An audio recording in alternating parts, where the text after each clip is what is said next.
রাজ্যে পালা বদলের পর ভোট পরবর্তী হিংসা নিয়ে সরব তৃণমূল কংগ্রেস। কুলপিতে সাংসদ সুস্মিতা দেব, বাপি হালদাররা আক্রান্ত তৃণমূল কর্মীদের সঙ্গে দেখা করে পাশে থাকার আশ্বাস দিয়েছেন। তাদের অভিযোগ, বিজেপি ক্ষমতায় আসার পর রাজ্যে অন্তত 10 জন তৃণমূল কর্মী খুন হয়েছেন, 3000-এরও বেশি তৃণমূল কর্মী আহত।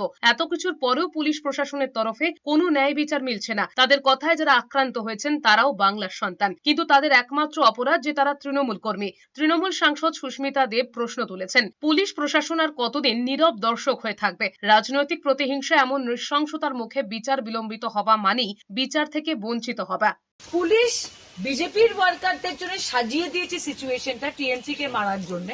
আর যখন টিএমসির ওয়ার্কাররা এক হয়ে লড়তে চেয়েছে তখন সেন্ট্রাল ফোর্স তৃণমূল ওয়ার্কারদেরকে ধমকে বসে দিয়েছে।